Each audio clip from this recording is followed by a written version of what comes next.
Al-Aizza, insyaallah kita akan berkampung atau juga akan beriktikaf di masjid ini selama 3 hari 4 malam, bermula daripada malam hari ini. Tadi sudah kita ingatkan agar kita senantiasa selalu ingat dengan nawaitu, dengan niat yang kita niatkan. Kemudian yang kedua, agar dengan kita dapat melakukan sesuatu kalaulah tidak luar biasa pun, suatu yang jadi satu kebanggaan kita. Dalam rangka kita sama-sama mempelajari beberapa buah hadis Rasulullah SAW yang berkaitan dengan hari Jumat dan juga dengan sembahyangnya, yang berkaitan dengan tasbih dan juga dengan para aulianya, yang mudah-mudahan pada saat dengan kita bergabung dengan salah satu daripada ulama Rabbani, Al-Imam Jalaluddin As-Suyuti rahimahullahu ta'ala, salah seorang daripada ulama yang dipilih oleh Allah Jalla wa'ala, yang dengan detik-detik waktu beliau, mungkin barangkali 1 detik daripada Imam As-Suyuti itu sama dengan 1 hari, atau sama dengan seminggu, ataupun juga mungkin sama dengan setahun dengan usia yang Allah berikan kepada kita. Ulama yang dikatakan berjaya, berhasil untuk menulis sejumlah tidak kurang daripada dalam 600 macam buah kitab. Bukan 10, 600. Jadi jangankan untuk kita menghadam, untuk kita mempelajari, untuk kita menyimak, untuk kita mengamalkan isi kandungan yang ada di dalam kitab-kitab beliau, untuk kita menghafaz nama satu persatu daripada urutan yang pertama sampai kepada urutan yang terakhir, itu pun kita tidak mampu untuk menghafal nama-namanya sahaja. Apalagi kalau dengan isi-isi dan kandungannya, menguasai sejumlah tidak kurang daripada 7 disiplin dan juga 7 bidang ilmu pengetahuan. Dengan hadisnya, dengan fikihnya, dengan tasawufnya, dengan tafsirnya, dengan sejarahnya, panjang lebar. Yang alhamdulillah pada malam hari ini dengan kita berpeluang untuk mempelajari 2 daripada karya beliau, atau 2 daripada karangan Al-Imam As-Suyuti rahimahullahu ta'ala. Yang pertama dengan kitab berkenaan dengan tasbih. Tadi kita sudah ikuti 2 rangkaian hadis. Yang pertama, aku melihat Nabi kita menghitung, mengira dan menyukat tasbih, tahmid, takbir yang beliau lantunkan itu dengan menggunakan jari tangan, dan juga dengan baginda menyarankan dan juga menasihatkan kepada kita pada waktu kita berzikir dengan kita menggunakan tangan. Apa maksudnya? Maksudnya agar jangan sampai urusan dunia saja yang dikira, urusan dunia saja yang dihitung, duit saja yang dihitung, tanaman, hasil padi, gandum yang disukat. Tapi justru kalau kita ingin membuat satu perbandingan dengan gandumnya, dengan padinya, dengan duitnya, dengan hartanya, dengan kebunnya, itu semuanya keperluan duniawi untuk semasa Anda hidup di dunia, yang tidak ada satupun akan bersama Anda, akan bersama kita nanti di akhirat. Beda hanya kalau pada saat dengan kita menyukat, berapa dengan tasbihnya, jangan kurang, berapa dengan tahmidnya, jangan kurang, berapa juga dengan takbirnya, jangan kurang, dengan hitungan yang cukup. Kenapa? Sebab itu yang akan menjadi bekal kita. Kalau seandainya ini dengan kita menggunakan kad ATM kah, Tasinggu kah, atau apa saja yang seumpamanya, kalau seandainya dengan si IMB ini ternyata pinnya tersalah, mungkin sekali oke, 2 kali oke juga, kalau sampai 3 kali nanti akan di blok. Jadi kita sudah tidak boleh guna, tapi kita masih boleh patah balik kepada bank. Ini boleh diaktifkan kembali. Kenapa? Disebabkan karena pada waktu kita menggunakan PIN-nya ternyata tidak cukup. Sepatutnya ada 6 angka, ada 6 huruf, 77, 88, 99 misalnya, atau terserah hari lahir kita 1 hari bulan 10 1990. Betul? Tak boleh? Tak boleh 7. 1 hari bulan 1 tahun 1991. Boleh, itu ada 6. Kalau terkeliru, kalau tersalah, kita masih boleh perbetulkan. Tapi kalau ternyata masuk ke dalam kubur, hitungan tasbih tidak cukup, tahmid tidak cukup, sembahyang tidak cukup, nak patah balik ke mana? Kira-kira minta dihantarkan dan minta diuruskan sama siapa supaya dengan amalan kita jadi cukup? Ini diantara daripada ihtimam. Kenapa sampai dengan baginda alaikunna, hendaklah kamu mengira dan menyukatnya dengan jari tanganmu, supaya jangan sampai nanti ada diantara daripada amalan yang sepatutnya dibaca 33 dibaca 31, yang sepatutnya dibaca ternyata dengan jumlah bilangan yang tidak cukup. Kalau dalam dunia kita saja kadang-kadang bukan hanya setakat cukup, bahkan lebih daripada keperluan. Beli rumah, udah beli rumah belum? Tuh papa sudah beli rumah. Ternyata beli rumah, kalau dahulu saat ketika dengan kita di sini beli rumah setakat 3 bilik saja. Rumah teres 3 bilik. Kenapa? Sebab anak kita yang pertama sudah gede, anak kita yang kedua sudah besar, anak yang ketiga belum lahir. Pikir daripada kita buang duit banyak, pikir daripada kita pinjaman banyak. Okelah, cukup 3 bilik rumah, 3 bilik saja. 1 untuk kita, 1 untuk tetamu, 1 lagi untuk 2 orang putra atau 2 orang putri kita. Selesai. Masya Allah, tabarakallah. Ternyata beberapa tahun kemudian lahir lagi. Tak masalah. Jual rumah yang sudah dibeli, kita belikan 1 banglo yang ada 6 bilik untuk keperluan yang kita perlukan. Sehingga saat ketika dengan kita membelinya, saat ketika dengan kita membangunnya, tidak lagi untuk Ustadz Amin, untuk juga seumpama saya, kita tak cukup kalau bangun banglo biliknya hanya setakat 5-6 saja.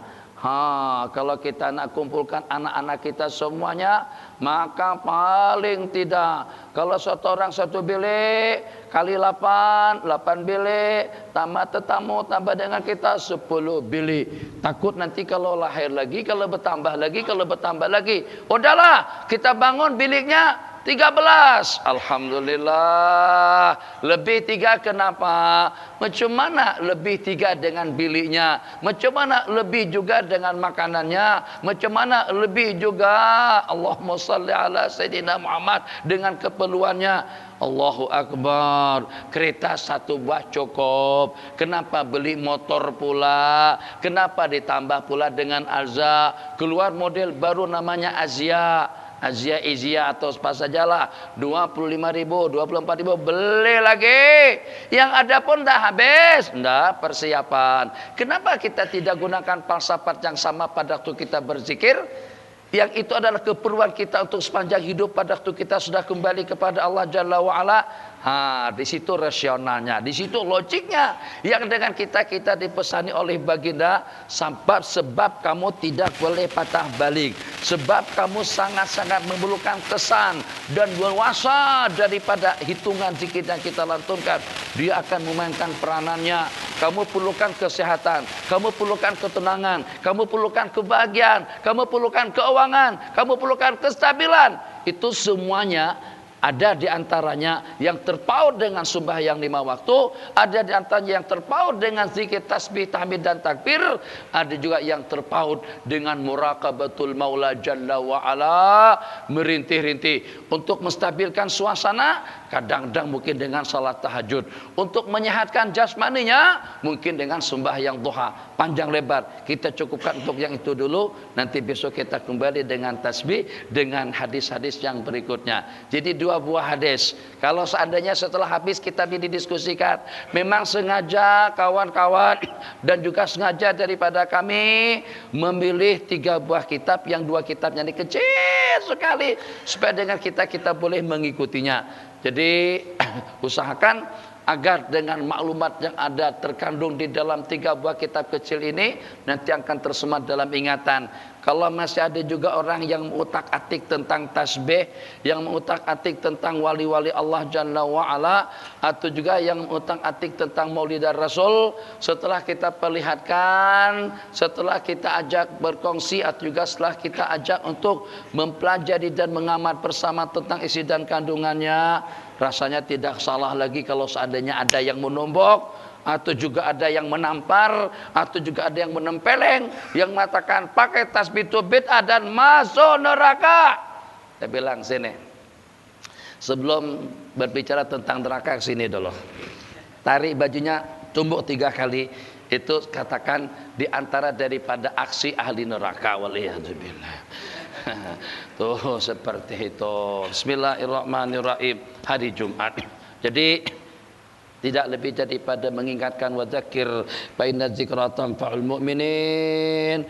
Mudah-mudahan kita dalam rangka 3 hari 4 malam di sini, niat kita tidak terubah, tidak ada sebarang gangguan yang mengganggu, dan kita berharap sungguh agar ini memang betul-betul di jalan Allah Jalla wa'ala. Memang betul-betul kita korbankan waktu, WhatsApp, Facebook, SMS, handphone, peralatan komunikasi untuk kita bersama panduan dan bimbingan daripada agama kita, yang siapa tahu mungkin akan menjadi asbab kesehatan, yang siapa tahu mungkin akan menjadi asbab murah rezeki, yang siapa tahu mungkin akan menjadi asbab panjang umur, yang siapa tahu mungkin akan menjadi asbab kebahagiaan kita dunia dan akhirat. Bismillahirrahmanirrahim.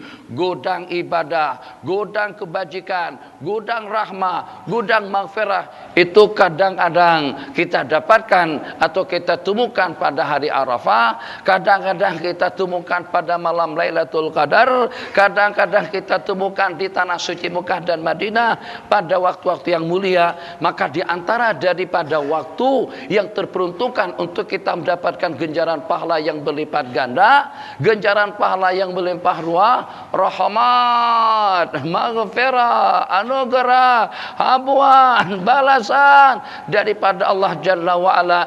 Kalau seandainya dengan kita memiliki pandangan mata tajam seperti pandangan yang difirmankan di dalam sebuah hadis kursi, dengan Allah dia melihat, dengan Allah dia mendengar, dengan Allah dia bercakap, dengan Allah dia melangkah. Kalau seandainya kemuliaan tadi itu Allah bagikan kepada kita, tidak akan ada detik-detik waktu pada hari Jumat yang tergunakan untuk sukan, yang tergunakan untuk hiburan, yang tergunakan untuk perkara hura-hura. Tapi kita tidak memiliki pandangan mata yang tajam. Pandangan kita akan tersekat, terhijab dengan tembok, terhijab dengan dinding, terhijab dengan kain.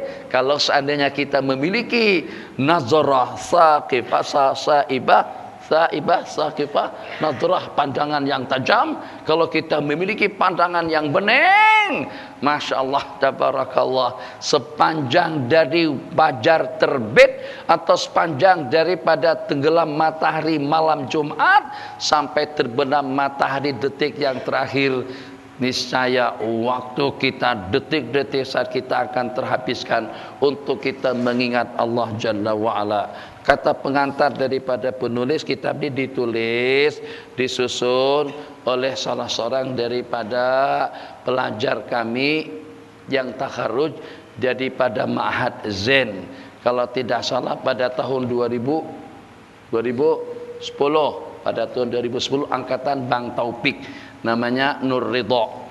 Jadi tak masalah Tuk Guru mendiskusikan kitab daripada anak muridnya. Kan terbalik, sepatutnya anak murid yang mendiskusikan kitab Tuk Gurunya. Sekarang terbalik, Tuk Guru. Memang dunia kita ini sudah terbalik sebenarnya. Sudah terbalik. Masya Allah, tabarakallah. Dia ada pulang waktu untuk menyusun, dan memang patut untuk kita kongsikan dan juga patut untuk kita pelajari bersama. Mudah-mudahan sedikit banyak dengan hadis-hadis yang terkumpul di dalamnya ini akan memberikan pencerahan, akan memberikan wewenang, leluasa, atau juga wawasan yang luas, akan memberikan pedoman dan bimbingan kepada kita pada tiap hari kita melangkah kepada hari atau juga kepada malam Jumat. Kata pengantar daripada penulis, pada muka surat 8 setelahnya sejarah tentang hari Jumat. Di situ ada disebutkan beberapa qil wa qal. Ada di antara daripada ungkapan ulama, kenapa diberi nama dengan hari Al-Jumu'ah, hari Jumat? Sebab dikatakan yang pada hari itu kita berhimpun, yang pada hari Jumat itu kita bersama-sama untuk melaksanakan ubudiyah, untuk melaksanakan pendekatan diri kita kepada Allah Jalla wa'ala. Jadi Al-Jumu'ah itu daripada Al-Istima', karena kita beramai-ramai, berkerumun, berhimpun untuk melaksanakan dan juga untuk menggugurkan kewajiban kita pada hari tersebut, yaitu dengan melaksanakan salat al-Jumu'ah. Ada pendapat mengatakan sebab pada hari Jumat itulah sempurnanya khilqah, Allah menciptakan dunia, Allah menciptakan semua makhluk-makhluk yang Allah ciptakan. Kesempurnaannya, kelengkapannya, lengkap, komplit, lengkap, cukup, itu Allah ciptakan pada hari Jumat. Ada juga pendapat mengatakan lengkapnya khilqah Nabiullah Adam alaihissalam. Tidak penting, yang dengan satu persatu dapat kita kombinasikan, yang satu persatu dapat kita himpunkan, yang secara pasti yang ada kena mengenanya dengan kita. Hari Jumat itulah merupakan hari yang teramat-amat agung, yang untuk sementara waktu ini di negara kita, di kalangan orang Melayu secara amnya dan Islam secara umum, yang dengan kita memang betul-betul masih menirikan hari Jumat berbanding dengan hari Lebaran, haji dan puasa. Lebaran, haji dan puasa persiapannya 2 minggu. Persiapannya sebelum puasa, belum lagi puasa, belum lagi berlebaran. Lagu-lagu hari lebaran sudah dikumandangkan. Masuk zayan, selamat hari raya, selamat menyambut hari raya. Belum puasa lagi, apa yang nak disambut? Masya Allah, tabarakallah. Begitu juga dengan desainnya, begitu juga dengan perhiasannya, lampu-melampunya. Ya Allah ya Arhamar Rahimin. Hari Jumat kita tidak pernah berbuat yang semacam itu. Di segi kedudukan, kemuliaannya di sisi Allah Jalla wa'ala, dia lebih mulia daripada hari lebaran, dia lebih mulia daripada hari raya haji dan puasa, dan lebih mulia tentu daripada hari-hari bersejarah yang kita peringati. Riwayat yang disebutkan di sana tentang Jumatan yang pertama yang dilaksanakan, itulah Jumatan yang dilaksanakan di tempat Sa'ad ibni Abi Zurarah, Zurarah ibni Abi Sa'ad, As'ad ibni Abi Zurarah. Itu merupakan Jumatan yang pertama yang dilaksanakan. Qil, ada pendapat mengatakan di Masjid Quba. Qil, ada pendapat mengatakan di Juwasa. Ulama mengatakan kalau dengan urutannya memang Jumatan itu sudah pernah dilaksanakan sebelum Nabi kita sampai ke Madinah. Jadi sebelum Nabi kita berhijrah ke Madinah, salat Jumatan sudah pernah dilaksanakan oleh para sahabat Nabi yang diimami oleh Sayyidina Mus'ab bin Umair radhiyallahu taala anil jami'. Allahu Akbar, selama tidak kurang daripada dalam 13 tahun. Dan pada saat sembahyang 5 waktu diwajibkan, tentu juga diantaranya itu dengan salat al-Jumu'ah, disebabkan karena dengan jumlah bilangan yang tertindas, mungkin juga disebabkan karena dengan jumlah bilangan yang tidak cukup, atau juga disebabkan karena tidak ada istiqrar, tidak ada keamanan dan ketenangan, maka dengan sembahyang Jumat tidak pernah dilaksanakan oleh baginda dan juga dengan para sahabat pada waktu Nabi kita berada di tanah suci Mekah. Saya bacakan nas daripada hadis. Qala bismillahirrahmanirrahim. Masing-masing menceritakan tentang hari perhimpunannya. Orang-orang Yahudi berhimpun pada hari Sabtu, sedangkan orang-orang Nasrani berhimpun pada hari Ahad. Maka kira-kira kita umat Islam, hari yang mana satu yang patut untuk kita jadikan sebagai hari perhimpunan kita? Dalam sebuah hadis Nabi kita bersabda, terkeliru dan tersalah umat-umat yang sebelum kalian, yang sepatutnya juga dengan mereka berhimpun pada hari Jumat, tapi taufik dan hidayah petunjuk daripada Allah Jalla wa'ala menunjukkan kepada kita al-ummah al-Muhammadiyah, sehingga dengan kita berhimpun pada hari yang mulia. Pada hari yang mulia bukan hanya mulia di sisi makhluk, yang pada hari itulah berlakunya beberapa peristiwa besar. Pada hari Jumat Allah menciptakan Nabiullah Adam. Pada hari Jumat juga dengan beliau mendapatkan kehormatan untuk diturunkan ke dunia sebagai khalifah. Pada hari Jumat juga dengan beliau kembali kepada Allah Jalla wa'ala. Dan juga pada hari Jumat juga akan berlakunya hari kiamat. Jadi dari sudut mana dikatakan hari Jumat itu mulia? Kalau dikaitkan dengan berlakunya hari kiamat. Iyalah, memanglah itu bukan merupakan satu kebanggaan bagi orang-orang yang tidak siap, bagi orang-orang yang tidak kenal Allah, bagi orang yang tidak pernah sujud, bagi orang yang tidak pernah berzikir, bagi orang yang tidak patuh dengan pedoman halal dan haram. Tapi bagi orang-orang yang mengenal Allah Jalla wa'ala, raki'an sajidan mukabbiran muhallila, yang senantiasa selalu bakti dan taat kepada Sang Pencipta, tentu kalau tanpa dengan perantaran hari kiamat, yang sebelumnya tanpa dengan perantaran alam barzah, yang sebelumnya tanpa dengan perantaran kematian, kita tidak akan mendapatkan balasan istimewa daripada Allah. Letih tabang pergi masjid, letih. Siapa yang tidak letih di sini? Tidak ada yang namanya robot. Kalau pada waktu kita melangkah mesti kaki kita terasa lengoh. Kalau kita berdiri panjang mesti dengan kita terasa jenuh. Kalau terlampau panjang akhirnya kita sudah tidak larat berdiri. Akhirnya punya pikir macam mana besok malam cari tempatnya agak dekat dengan pintu, supaya kalau seandainya dengan kita tak ada jenuh, boleh dengan kita duduk di situ. Pergerakan kita dengan isyarat saja, Allahu Akbar, Sami Allahu liman hamidah, sujud Allahu Akbar. Dan kalau lengoh sangat, kita boleh menghilangkan kaki daripada masjid. Assalamualaikum, waalaikumsalam warahmatullahi taala wabarakatuh. Jadi kira-kira sebagaimana perjanjian atau juga pernyataan dialog Allah dengan para malaikat-malaikat Allah Jalla wa'ala, apa saja yang sepatutnya untuk aku berikan, apa saja habuan yang patut untuk aku karuniakan. Para malaikat berfirman, para malaikat menjawab, para malaikat menyahut, qamu wasamu, sepanjang bulan mereka puasa, sepanjang malam mereka sembahyang, sepanjang waktu mereka beribadah. Maka yang layak untuk Allah anugerahkan kepada mereka keampunan dan memberikan balasan atas segala aktiviti ibadah yang mereka laksanakan.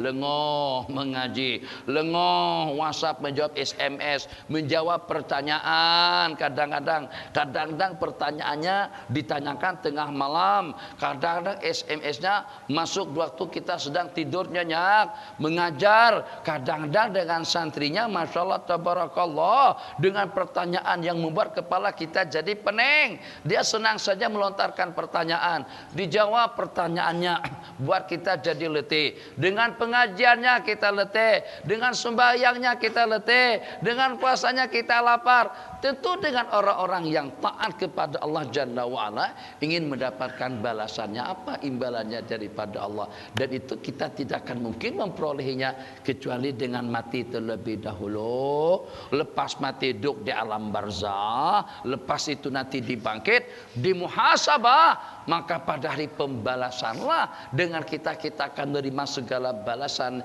yang dianugerahkan oleh Allah. Jadi kalau kita pandang daripada sudut sana, maka dengan berlakunya hari kiamat, kiamat itu merupakan satu perkara yang istimewa, merupakan satu perkara mulia. Sebab dengan pantaran kiamat manusia akan masuk ke dalam surga. Jadi kalau yang tidak taat itu kan resikonya.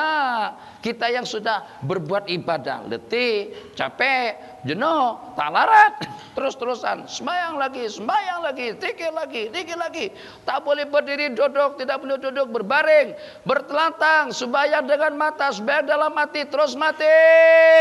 Kalau tak dapat balasan, menengok kita. Nah, bila nak dapat balasannya, mau tidak mau masuk dulu. Kemana kita masuk? Masuk ke alam akhirat, yaitu dengan hari kiamat.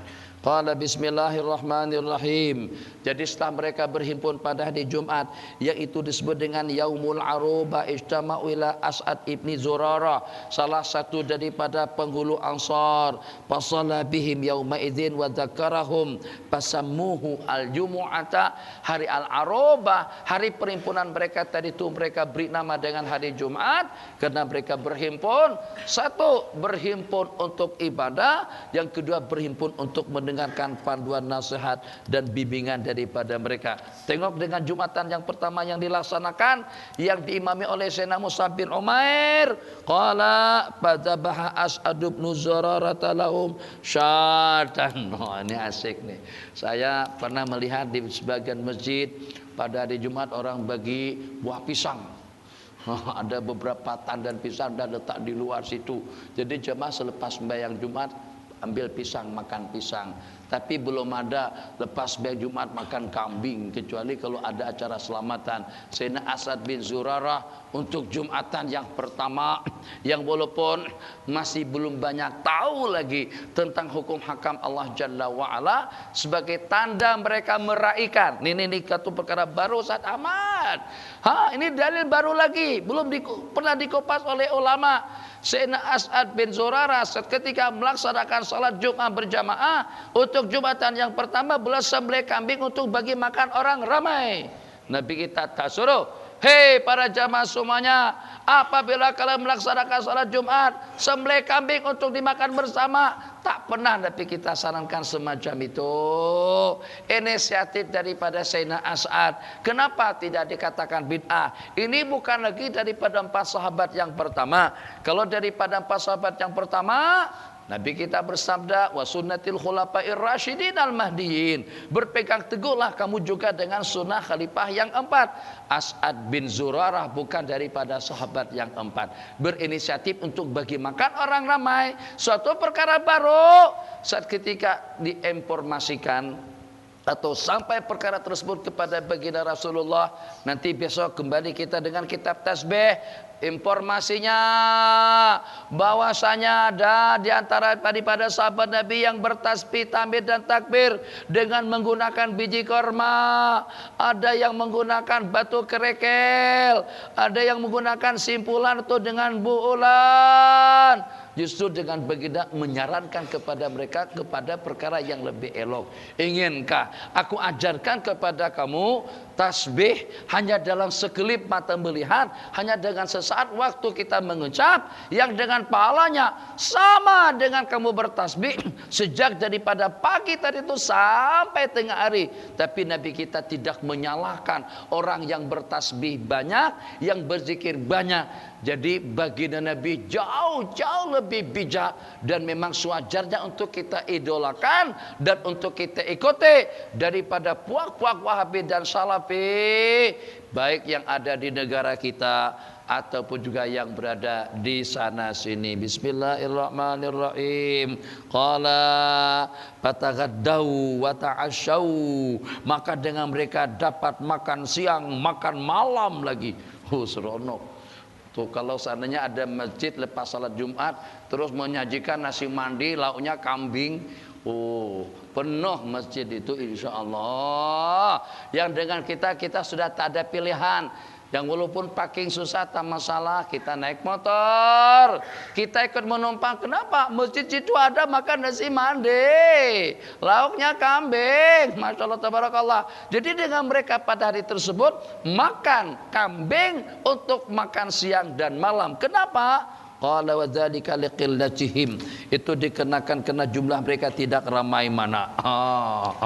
Tak ramai mana. Kalau kita tak kecukupan kambing. Kalau seandainya satu masjid nak disiapkan kambing, ada berapakah kambing? Ada berapakah nabing? Banyak kambingnya. Satu tidak bakalan cukup. Tapi kita dapat mengatasi masalahnya itu dengan buah pisang, alhamdulillah.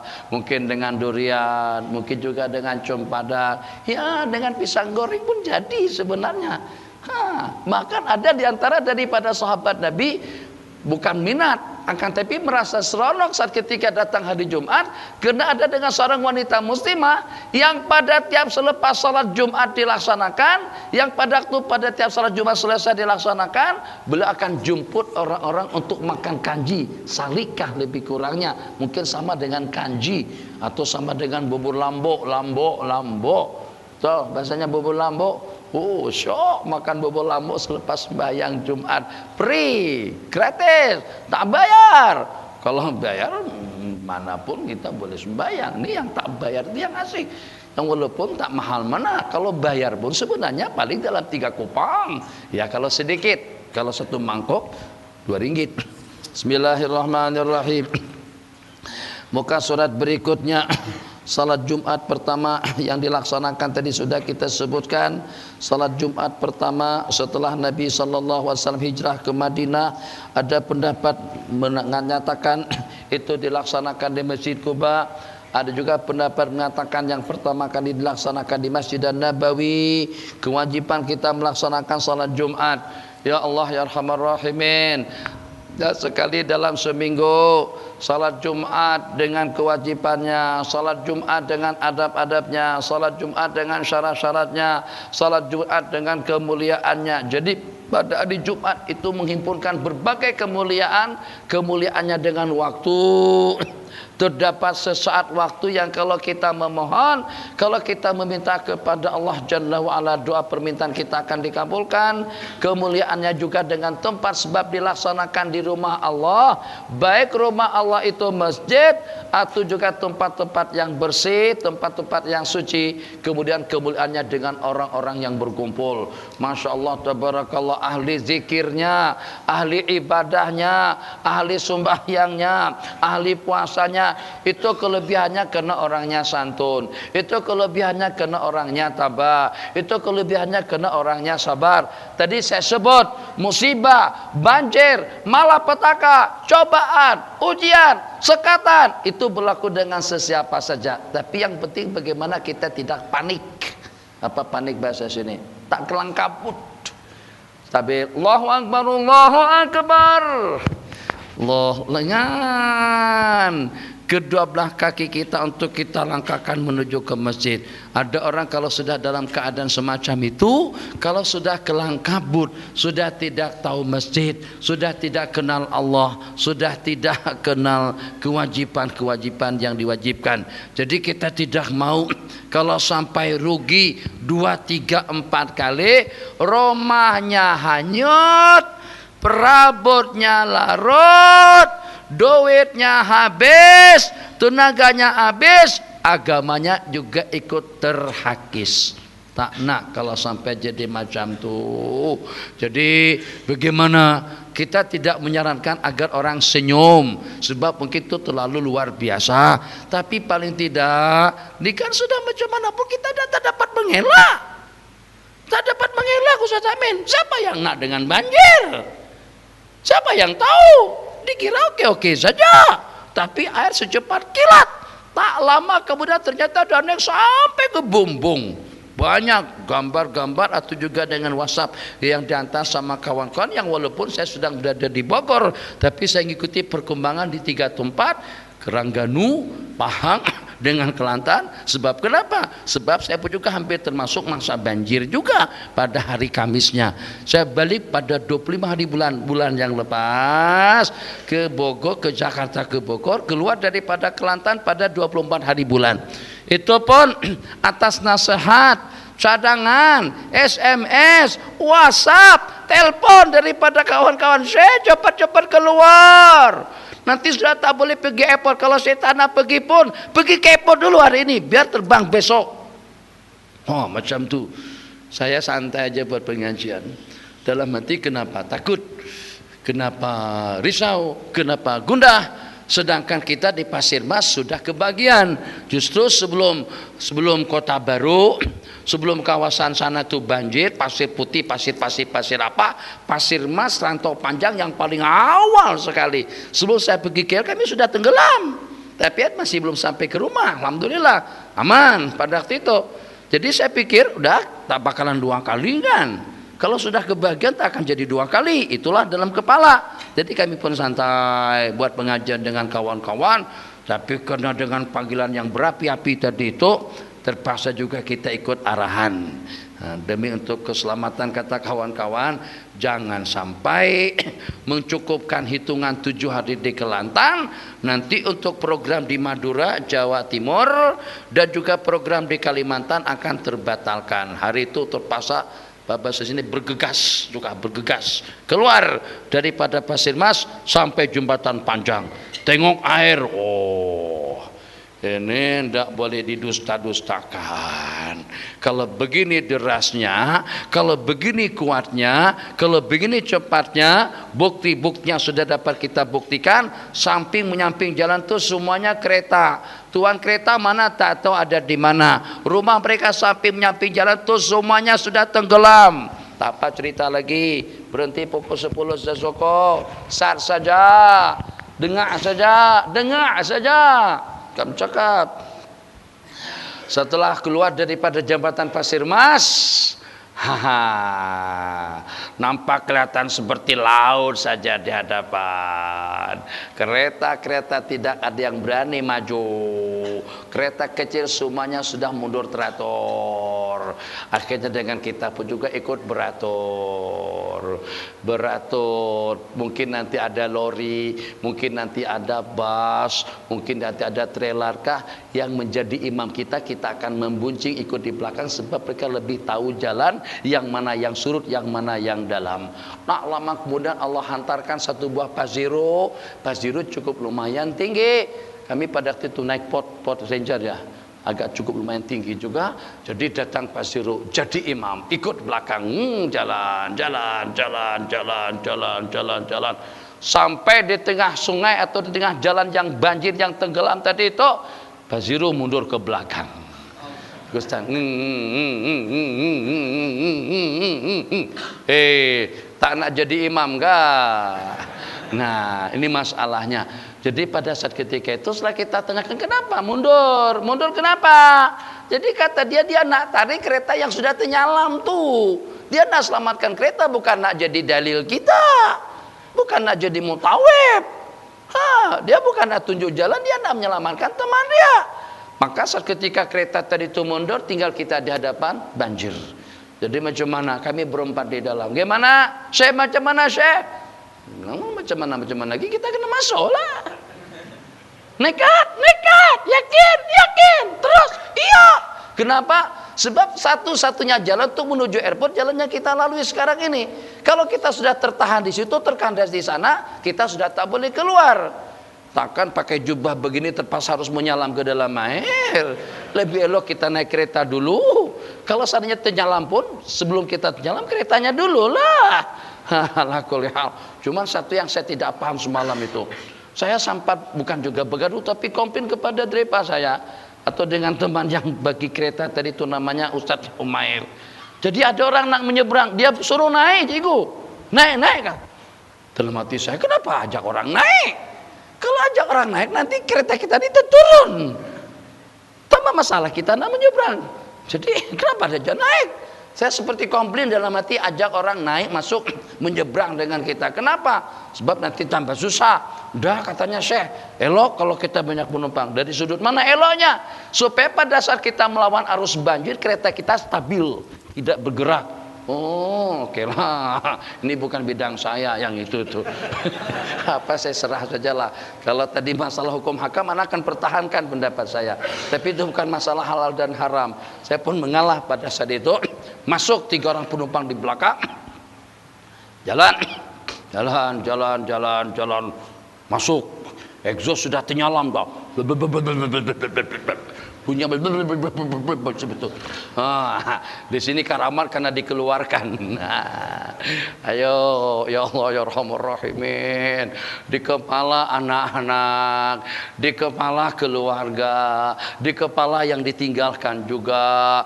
Jadi yang saya tinggalkan di Kelantan baru-baru ini, Bang, tak payah pergi. Ini suara cerah, terang benderang. Kenapa risau? Kenapa takut? Saat lagi nanti air turun. Seandainya saya ikut fatwa tadi itu, memang betul-betul tak boleh keluar dari Kelantan. Saya ikut fatwa orang ramai. Begitu. Jangan ikut yang sedikit, perlis sedikit ikut orang ramai. Fatwa orang ramai lebih selamat. Takkan semuanya sesat. Ulama-ulamanya ramai. Saya ikut fatwa orang banyak tadi itu.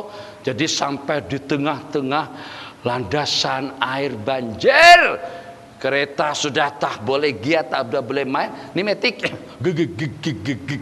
Hampir mati Ustaz Amin. Kita sepanjang jalan pada waktu masuk tadi itu yang baca subhanalladzi sakhkhara lana hadza bismillahi majriha wa mursaha. Doa naik kapal dibaca, doa naik kereta pun juga dibaca. Sebab memang serba sesuai, serba cocok.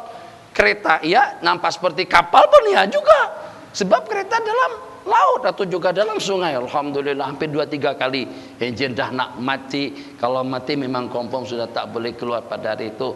Tapi Allah satar, Allah tolong sehingga dapat kita melepaskan kawasan yang rawan tadi itu dan keluar dengan aman dan selamat. Banyak lagi kawasan-kawasan banjir untuk menuju kota baru, airport Cepak.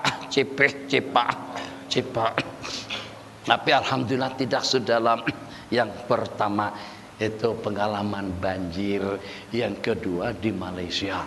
Yang pertama pada masa kurung di Derang, pada waktu lepas maghrib air siki saja.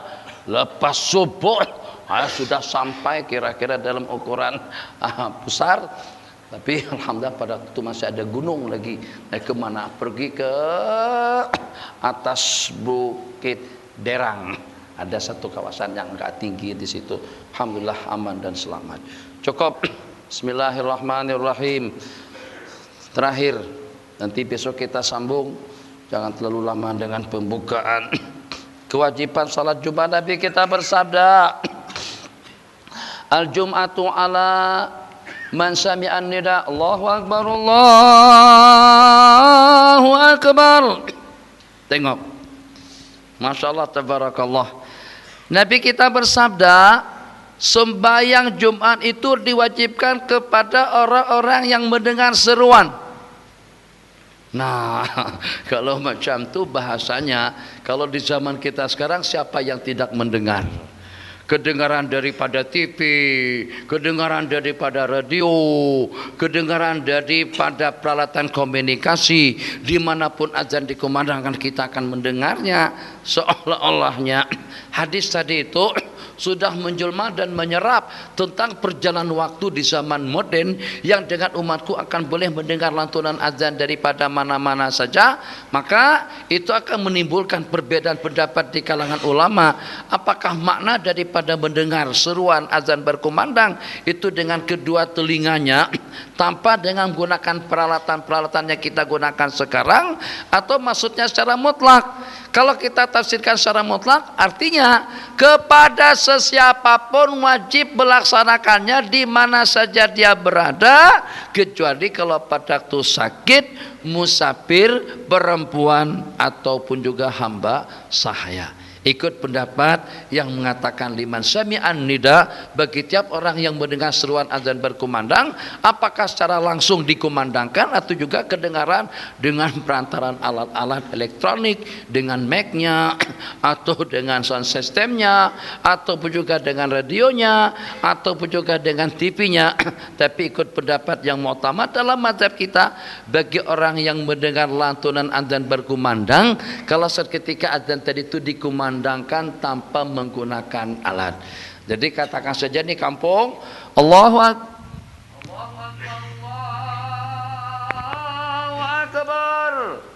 Kira-kira sampai kemana suara tadi itu?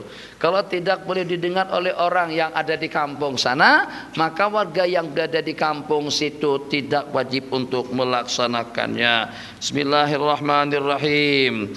Riwayat daripada Ubaidullah ibn Abdullah ibn Utbah qol, kullu qaryatin fiha arba'una rajulan fa alaihimul jum'atu.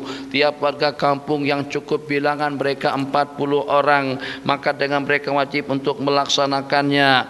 Qala Allah jalla wa ala wa idza ra'aw tijaratan aw lahwan infaddu ilaiha wa tarakuka qa'ima qul ma indallahi khairum minallahi wa minat tijarati wallahu khairur raziqin. Itu sebagai peringatan daripada Allah Jalla wa Ala yang menyuruh dan yang memerintahkan kepada kita untuk kita memperkenankan seruan idza nudiya lis-salati min yaumil jum'ati fas'au ila dzikrillah. Dan juga dengan Al-Qur'an menceritakan tentang kejadian yang berlaku, mungkin kejadian pertama kali pada Jumatan yang keberapa, pada saat Nabi kita sedang berhimpun dan pada waktu para sahabat Nabi kita sedang mendengar khutbah yang Nabi kita sampaikan, datang kafilah dagang daripada Syam, mungkin dengan mereka-mereka yang terlibat dengan bisnis, yang terlibat dalam permodalan, atau juga yang ada keperluan dengan urusan dunia. Hampir boleh dikatakan semua yang berkumpul di masjid tadi itu meninggalkan baginda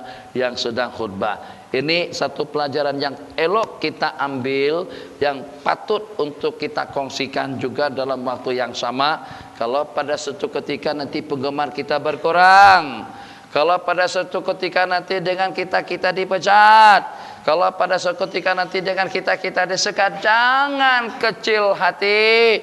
Baginda saat ketika sedang menyampaikan khutbah di situ, Masya Allah tabarakallah, yang ceramah bukan Habib Syekh, bukan Habib Zainal Abidin, bukan Habib Umar, bukan Syekh Aminuddin, bukan Syekh Muhammad Nuruddin. Yang ceramah Sayyidul Anbiya wal Mursalin, baginda yang menyampaikan khutbah, baginda yang menyampaikan ceramah.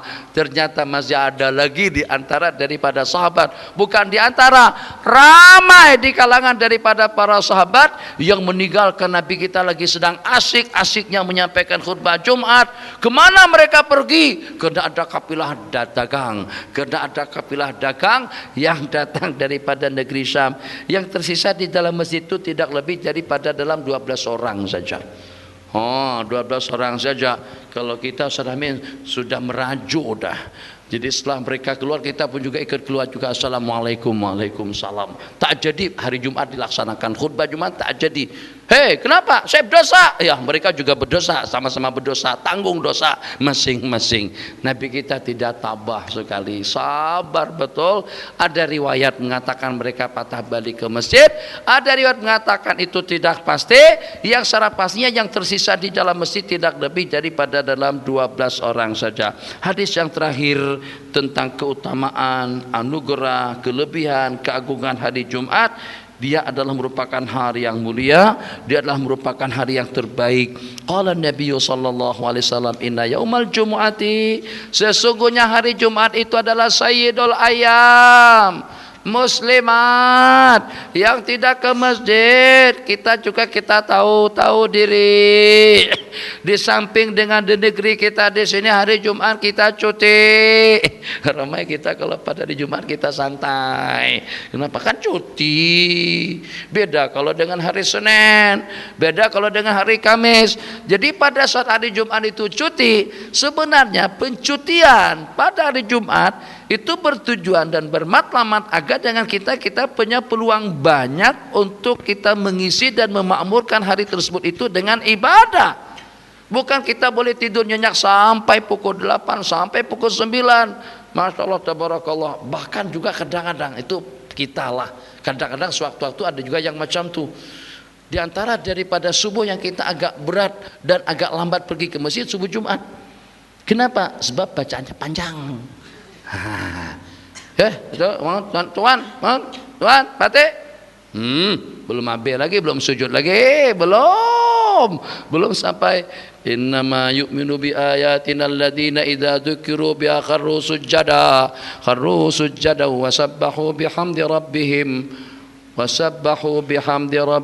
wa hum la yastakbirun. Kalau sudah Allahu Akbar, baru dengan kita bergegas untuk pergi ke masjid. Jadi diantara daripada kelainannya yang kadang-kadang oleh sebagian justru malas untuk turun awal, sebab kita pun juga tahu kalau takbir awal dengan imam panjang menunggu di belakang. Allahu Akbar. Bismillahirrahmanirrahim. Alif Lam Mim.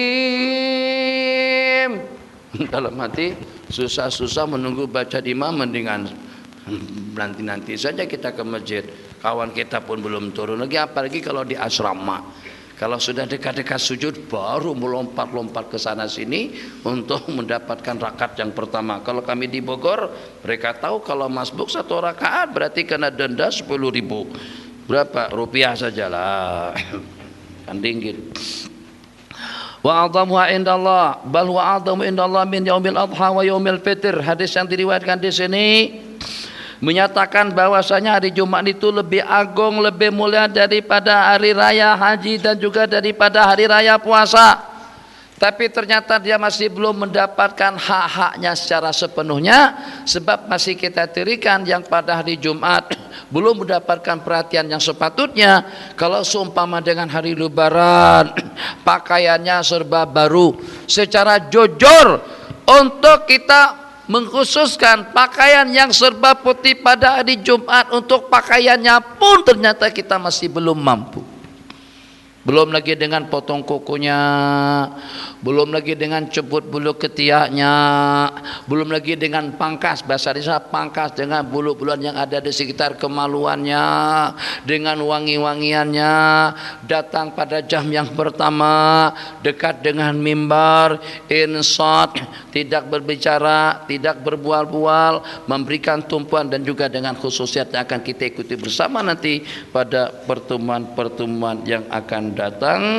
Qala Rasulullah sallallahu alaihi wasallam, man qama lailatayil idaini muhtasiban lillah lam yamul qalbuhu yauma tamutul qulub. Itu kedudukan kita bangkit beribadah pada 2 malam hari Lebaran.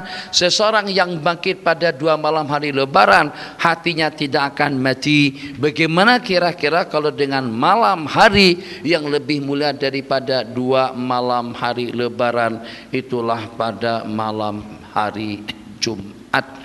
Hadza wabillahi taufik. 10 menit kalau ada sembarang soalan. Bismillahirrahmanirrahim. Silakan Tunggu Ahmad.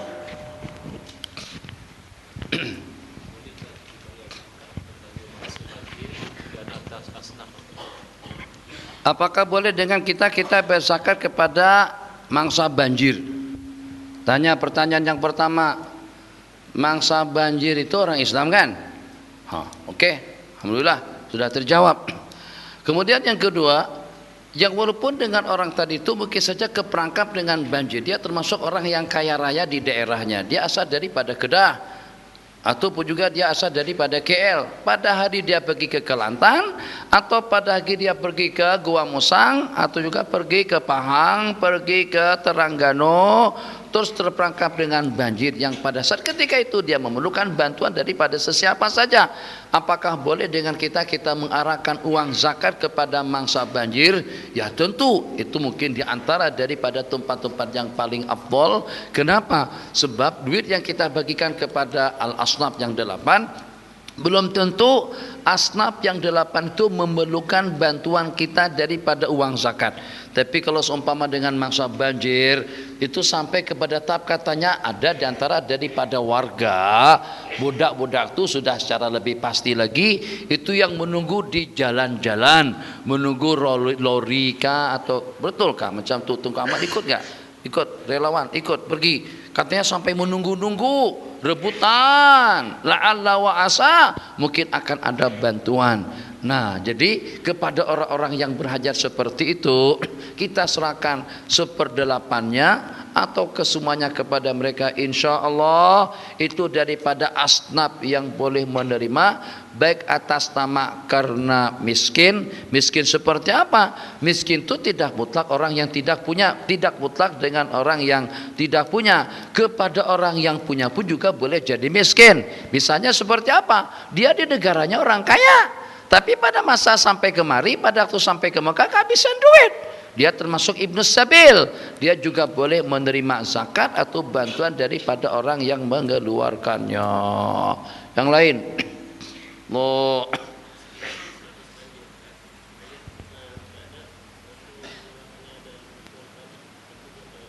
Cuman kalau selepas banjir tak ada air. Tadi ada air berlebihan, sekarang kering pula. Itulah kemarin kita sudah hampir melaksanakan salat istisqa pada bulan 5. Perasaan tak? Di KL, Masjid Sultan Salahuddin, Shah Alam, di beberapa masjid. Bahkan juga saya rasa di sini pun juga seperti itu pada masa berlakunya kemarau panjang.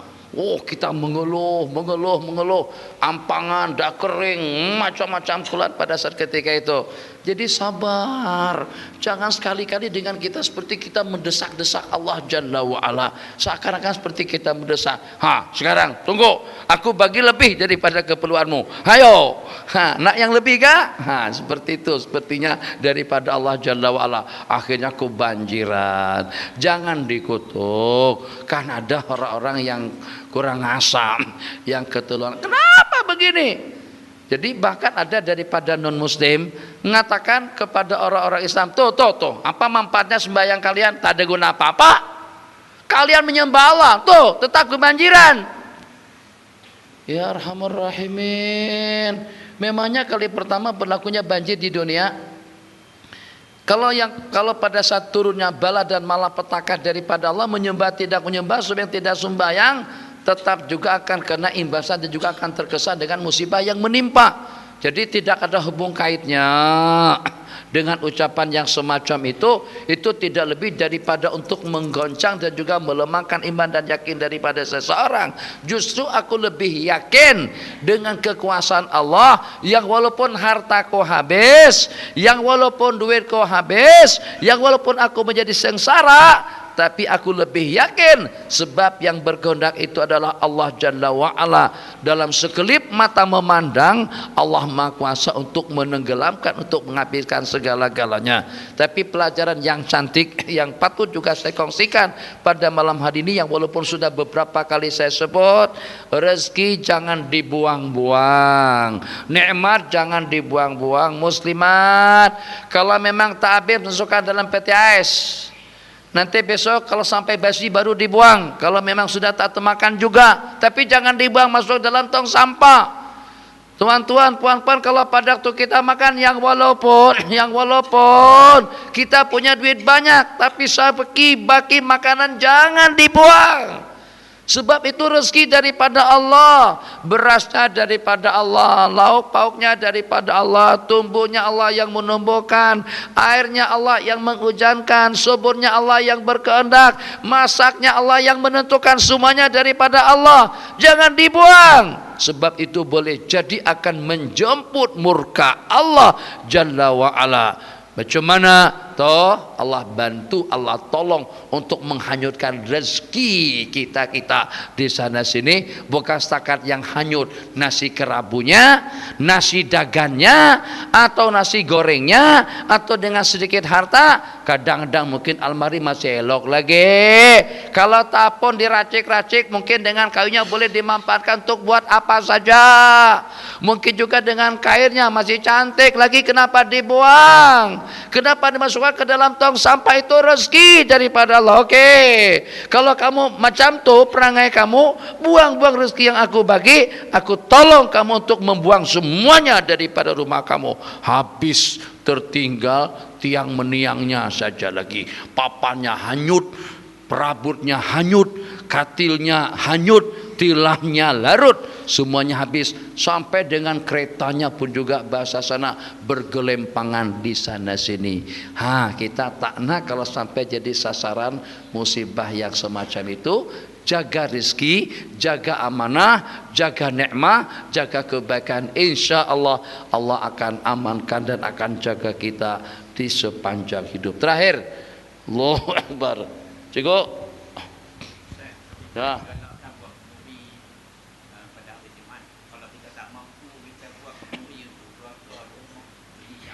Cantik ya, agak spesial sedikit.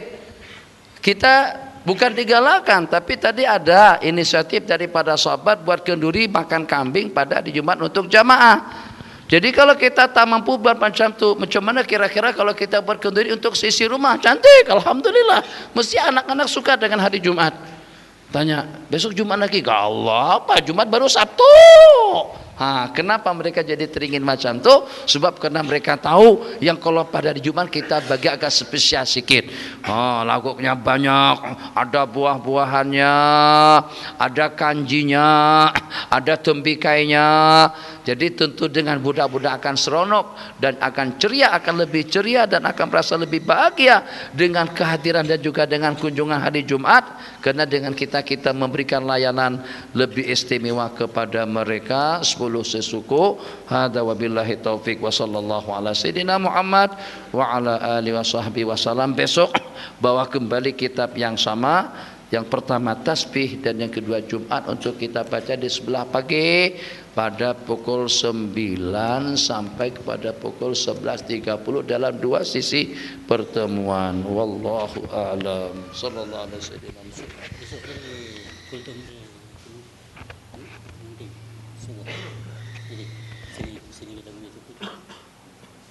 Munting itu mana? Munting Citra. Masih nampak sudah lepas hospital. Yang masih kita sudah Jazakallah.